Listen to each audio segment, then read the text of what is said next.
जय माँ काली, भगवती कृपा करे धन धान्य से आपको परिपूर्ण रखे। आज हम एक बहुत ही महत्वपूर्ण विषय पर बात करेंगे, खासकर उन लोगों के लिए जो भक्ति और साधना के मार्ग में हैं और नए-नए हैं और काफ़ी अनुभव आपको हो रहे हैं, पर आप चीज़ों को ऐसे समझ सारे नहीं पा रहे सवाल हैं। अक्सर लोगों के मन में आ जाते हैं कि उनके ऊपर देवी-देवताओं की सवारी तो आने लगी है, आपने अपनी पूजा-पाठ से, जप-तप से सवारी तो हासिल कर ली है, पर वो बोलती क्यों नहीं है? अगर कोई भी चाहे वो माँ काली की शक्ति है या कोई अन्य देवी या देवता है, वो शरीर पर तो आते हैं, उनकी सवारी आ रही है पर वो बोलते क्यों नहीं हैं? इस वीडियो में हम इसी विषय पर बात करेंगे और आपको इसके पीछे के कारणों की जानकारी देने की कोशिश करेंगे। तो कृपया इस वीडियो को अंत तक ध्यान से सुनें ताकि आपको पूरी जानकारी मिल सके। तो चलिए शुरू करते हैं। तो मैं आपको जो भी जानकारी दूँगा वह मेरे अपने ज्ञान और अनुभव पर आधारित है, ठीक है? जैसा मैंने महसूस किया है उसी बेसिस पर मैं आपको बातें बताऊँगा। तो भक्ति के मार्ग में कई लोग देवी-देवताओं की पूजा और सेवा करते हैं और वे अक्सर यह सोचते हैं कि किसी दिन उनके ऊपर किसी न किसी देवी या देवता की सवारी जिनकी वो पूजा करते हैं, वो सवारी उनको प्राप्त होगी। लेकिन जब सवारी आ जाती है और बोलती नहीं है तो कई लोग भ्रमित भी हो जाते हैं, कई लोग निराश भी होते हैं कि सवारी तो हमारे ऊपर आ गई है पर अब यह बोल क्यों नहीं रही? वे सोचने लगते हैं कि कहीं यह कोई भूत-प्रेत की सवारी तो नहीं आ गई है, ठीक है? हालाँकि यह हमेशा सच नहीं होता। सवारी अक्सर देवी-देवताओं की ही होती है अगर आपकी पूजा-पाठ से प्रसन्न होकर वो आई है तो, लेकिन कुछ कारणों से वह बोल नहीं पाती है। मैं आपको इन्हीं कारणों के बारे में बताऊँगा। कई बार लोग इस बात को समझने के लिए किसी भगत के पास जाते हैं और कुछ भगत इन चीज़ों को कुछ नेगेटिविटी या नकारात्मक शक्ति बताकर उनको उतार देते हैं या उतारने की कोशिश करते हैं, जिससे व्यक्ति का नुकसान होने लगता है और धीरे-धीरे आपके जीवन में बहुत ज़्यादा कठिनाइयाँ आने लगती हैं, अगर उन्होंने उस सवारी को उतार लिया है या फिर उनको नाराज़ भी कर दिया है तो, ठीक है?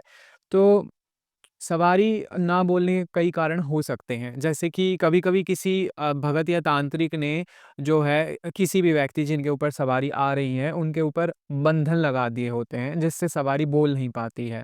और बंधन से रिलेटेड मैंने एक वीडियो डाल रखी है, जिसमें शरीर बंधन को लेके मैंने बहुत अच्छे से बताने की कोशिश करी है, आप वो वीडियो भी देख सकते हैं, ठीक है? तो भगत या तांत्रिक क्या करते हैं, वो आपके शरीर को बाँध देते हैं, जिसको हम बोल देते हैं कि शक्ति का बंधन हो गया है, परंतु वो आपके शरीर का बंधन होता है, जिस कारण से शक्ति आपके शरीर में जो है प्रवेश नहीं कर पाती है पूर्ण रूप से।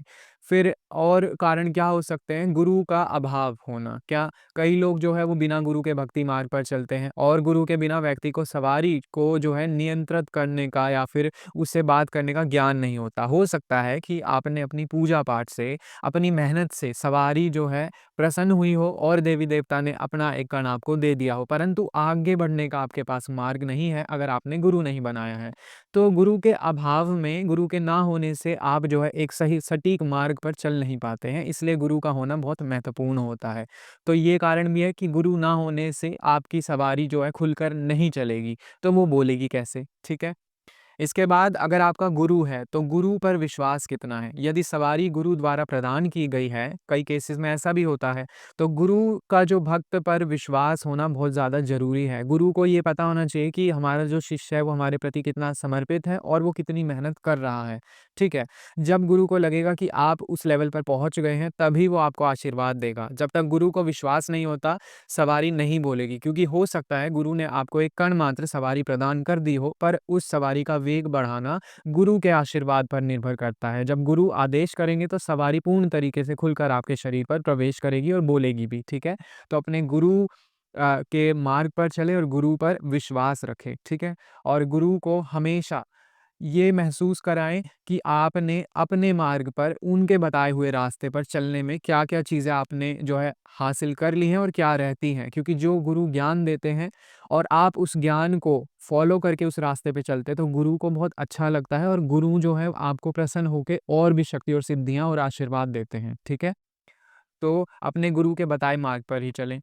कर्म और सेवा की भी बात कर लेते हैं। पर्याप्त जप मतलब बहुत ज़्यादा जप हमारे पास होना चाहिए, जप, तप और सेवा, ठीक है? ना करने के कारण भी सवारी बोलती नहीं है। अधिक सेवा और भक्ति करने से ही सवारी बोलती है क्योंकि हो सकता है आपको जो है शुरुआत में सवारी मिल गई है आपकी पूजा पाठ के द्वारा, पर अब क्या हुआ, जब वो सवारी आ गई है तब आपको अपनी पूजा पाठ और ज़्यादा दुगनी और तिगनी करनी पड़ सकती है, क्योंकि अब सवारी को एक ऊर्जा का स्रोत चाहिए जो कि आपके पूजा पाठ से उनको मिलेगा। जो आप भोग प्रसाद उन्हें देंगे, जो जप और तप आप उनके लिए करेंगे, उसी से ही आपकी जो कण मात्र आज एक ऊर्जा आ रही है आपके शरीर पर, वो बढ़ेगी और ज़्यादा विराट रूप लेगी और फिर वो आपके मुख से बोलेगी, ठीक है? तो अपना कर्म और अपनी सेवा पर बहुत ध्यान रखें, अपनी साधना को बढ़ाइए। और और एक कारण होता है दिव्य दृष्टि का अभाव होना। जब तक व्यक्ति की दिव्य दृष्टि नहीं खुल जाती है, तब तक सवारी जानकारी नहीं देती है, और दिव्य दृष्टि का खुलना बहुत ज़रूरी होता है, और इसके लिए आपको कुछ अलग से मेहनत करने की ज़रूरत नहीं है। जो मैंने अभी आपको बताया था कि अपनी सेवा भाव में अपने कर्म को बढ़ाइए, अपनी साधना को बढ़ाइए, उसी से जो है शक्ति की ऊर्जा बढ़ेगी, ठीक है? और वो शक्ति आपकी दिव्य दृष्टि भी खुद ब खुद जो है जागृत कर देगी, और आप चीज़ें देख पाएँगे, महसूस कर पाएँगे, और शक्ति आपसे वार्ता कर पाएगी दिव्य दृष्टि के जो है होने से। तो दिव्य दृष्टि जो है आपकी मेहनत से ही खुलेगी, कोई आपको परोस के नहीं देने वाला है, ये बात ध्यान रखना, ठीक है?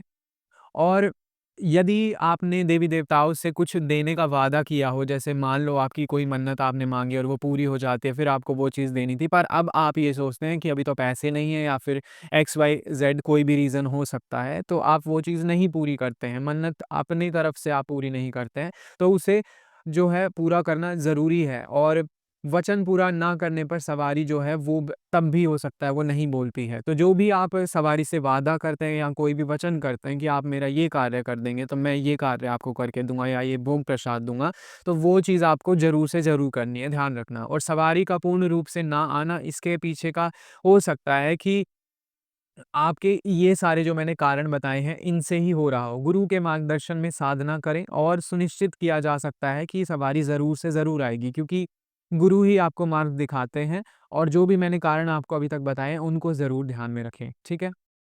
तो अंत में मैं एक बात और ऐड करना चाहूँगा कि देखो, ये सारे कारण हो सकते हैं, परंतु मैंने अपने अनुभव से ये जाना है कि जब एक शक्ति या एक ऊर्जा का पुंज आपके शरीर पर आ रहा है, तो वो कभी भी यह नहीं देखेगा कि इसने मुझे ये भोग में नहीं दिया है, या फिर मतलब किसी ने बाँध दिया है तो वो आनी रुक जाएगी, ऐसा नहीं होता है।